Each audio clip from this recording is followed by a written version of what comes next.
scullery and made his way up to bed, where Mrs. Jones was already snoring. As soon as the light in the bedroom went out, there was a stirring and a fluttering all through the farm buildings. Word had gone round during the day that old Major, the prize middle white boar, had had a strange dream on the previous night and wished to communicate it to the other animals. It had been agreed that they should all meet in the big barn as soon as Mr. Jones was safely out of the way. Old Major, so he was always called, though the name under which he had been exhibited was Willington Beauty, was so highly regarded on the farm that everyone was quite ready to lose an hour's sleep in order to hear what he had to say. At one end of the big barn, on a sort of raised platform, Major was already ensconced on his bed of straw, under a lantern which hung from a beam.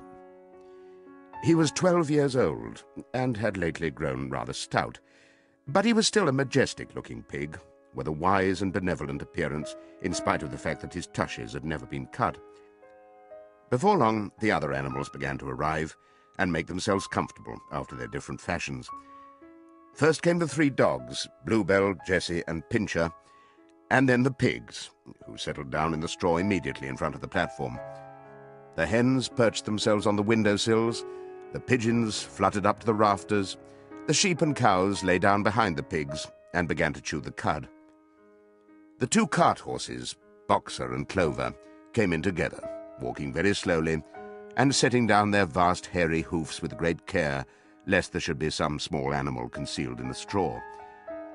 Clover was a stout, motherly mare approaching middle life, who had never quite got her figure back after her 4th foal.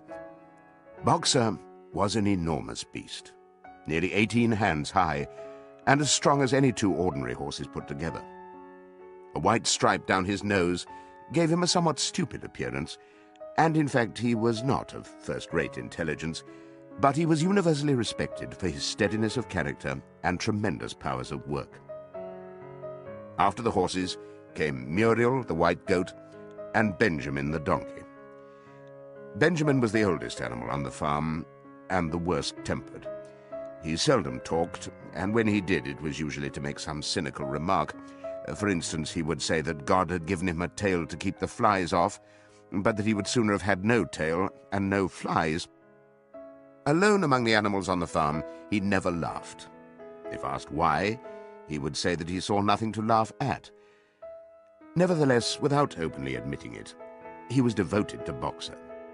The 2 of them usually spent their Sundays together in the small paddock beyond the orchard, grazing side by side and never speaking. The 2 horses had just lain down when a brood of ducklings, which had lost their mother, filed into the barn, cheeping feebly and wandering from side to side to find some place where they would not be trodden on. Clover made a sort of wall round them with her great foreleg, and the ducklings nestled down inside it and promptly fell asleep. At the last moment, Molly, the foolish, pretty white mare who drew Mr. Jones's trap, came mincing daintily in, chewing at a lump of sugar. She took a place near the front and began flirting her white mane, hoping to draw attention to the red ribbons it was plaited with. Last of all came the cat, who looked round as usual for the warmest place, and finally squeezed herself in between Boxer and Clover. There she purred contentedly throughout Major's speech, without listening to a word of what he was saying. All the animals were now present, except Moses, the tame raven, who slept on a perch behind the back door. When Major saw that they'd all made themselves comfortable and were waiting attentively, he cleared his throat and began, "Comrades, you have already heard about the strange dream that I had last night. But I will come to the dream later. I have something else to say first. I do not think, comrades, that I shall be with you for many months longer, and before I die, I feel it my duty to pass on to you such wisdom as I have acquired. I have had a long life. I have had much time for thought as I lay alone in my stall, and I think I may say that I understand the nature of life on this earth as well as any animal now living. It is about this that I wish to speak to you. Now, comrades, what is the nature of this life of ours? Let us face it, our lives are miserable, laborious, and short.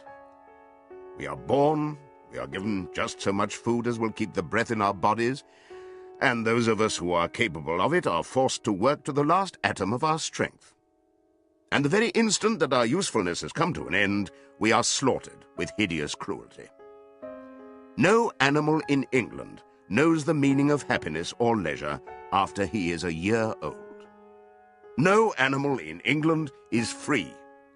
The life of an animal is misery and slavery. That is the plain truth. But is this simply part of the order of nature? Is it because this land of ours is so poor that it cannot afford a decent life to those who dwell upon it? No, comrades. 1,000 times no. The soil of England is fertile. Its climate is good. It is capable of affording food in abundance to an enormously greater number of animals than now inhabit it. This single farm of ours would support 12 horses, 20 cows, hundreds of sheep, and all of them living in a comfort and a dignity that are now almost beyond our imagining. Why, then, do we continue in this miserable condition? Because nearly the whole of the produce of our labor is stolen from us by human beings. There, comrades, is the answer to all our problems. It is summed up in a single word: man. Man is the only real enemy we have. Remove man from the scene, and the root cause of hunger and overwork is abolished forever. Man is the only creature that consumes without producing. He does not give milk, he does not lay eggs, he is too weak to pull the plough, he cannot run fast enough to catch rabbits, yet he is lord of all the animals. He sets them to work, he gives back to them the bare minimum that will prevent them from starving, and the rest he keeps for himself. Our labor tills the soil, our dung fertilizes it, and yet there is not one of us that owns more than his bare skin. You cows that I see before me, how many thousands of gallons of milk have you given during this last year? And what has happened to that milk which should have been breeding up sturdy calves? Every drop of it has gone down the throats of our enemies. And you hens, how many eggs have you laid in this last year, and how many of those eggs ever hatched into chickens? The rest have all gone to market to bring in money for Jones and his men. And you, Clover, where are those 4 foals you bore, who should have been the support and pleasure of your old age? Each was sold at a year old. You will never see one of them again. In return for your 4 confinements and all your labor in the fields, what have you ever had except your bare rations and a stall? And even the miserable lives we lead are not allowed to reach their natural span. For myself, I do not grumble, for I am one of the lucky ones. I am 12 years old and have had over 400 children. Such is the natural life of a pig. But no animal escapes the cruel knife in the end.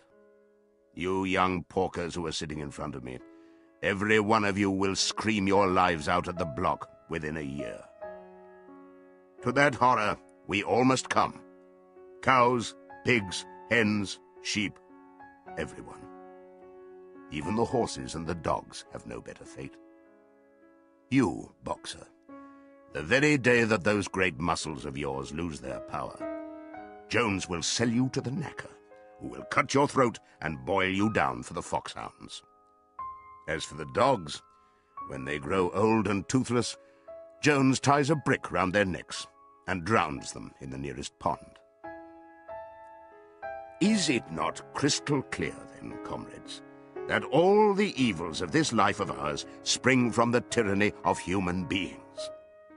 Only get rid of man, and the produce of our labor would be our own.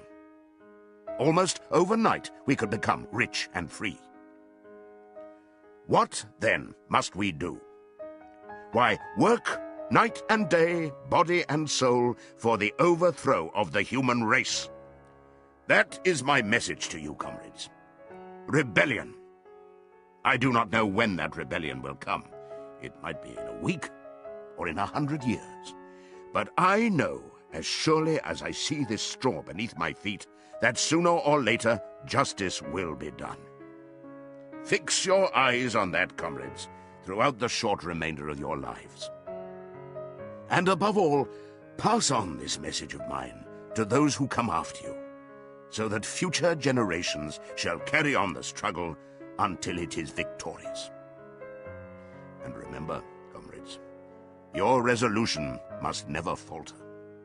No argument must lead you astray. Never listen when they tell you that man and the animals have a common interest, that the prosperity of the one is the prosperity of the others. It is all lies. Man serves the interests of no creature except himself. And among us animals, let there be perfect unity, perfect comradeship in the struggle. All men are enemies. All animals are comrades. At this moment, there was a tremendous uproar. While Major was speaking, 4 large rats had crept out of their holes and were sitting on their hindquarters, listening to him. The dogs had suddenly caught sight of them, and it was only by a swift dash for their holes that the rats saved their lives. Major raised his trotter for silence. "Comrades," he said, "here is a point that must be settled. The wild creatures, such as rats, whatever goes upon 4 legs, or has wings, is a friend. And remember also that in fighting against man, we must not come to resemble him. Even when you have conquered him, do not adopt his vices. No animal must ever live in a house, or sleep in a bed, or wear clothes, or drink alcohol, or smoke tobacco, or touch money, or engage in trade. All the habits of man are evil. And above all, no animal must ever tyrannize over his own kind. Weak or strong, clever or simple, we are all brothers. No animal must ever kill any other animal. All animals are equal." And now, comrades, I will tell you about my dream of last night. I cannot describe that dream to you. It was a dream of the earth as it will be when man has vanished. But it reminded me of something that I had long forgotten. Many years ago, when I was a little pig, my mother and the other sows used to sing an old song of which they knew only the tune and the first 3 words. I had known that tune in my infancy, but it had long since passed out of my mind. Last night, however, it came back to me in my dream. And what is more, the words of the song also came back. Words, I am certain, which were sung by the animals of long ago, and have been lost to memory for generations. I will sing you that song now, comrades. I am old, and my voice is hoarse, but when I have taught you the tune, you can sing it better for yourselves. It is called Beasts of England. Old Major cleared his throat and began to sing. As he had said, his voice was hoarse, but he sang well enough, and it was a stirring tune, something between Clementine and La Cucaracha. The words ran, "Beasts of England, beasts of Ireland, beasts of every land and clime, hearken to my joyful tidings of the golden future time. Soon or late the day is coming, tyrant man shall be o'erthrown, and the fruitful fields of England shall be trod by beasts alone. Rings shall vanish from our noses, and the harness from our back. Bit and spur shall rust forever, cruel whips no more shall crack. Riches more than mind can picture, wheat and barley, oats and hay, clover, beans, and mangel wurzels shall be ours upon that day. Bright will shine the fields of England, purer shall its waters be.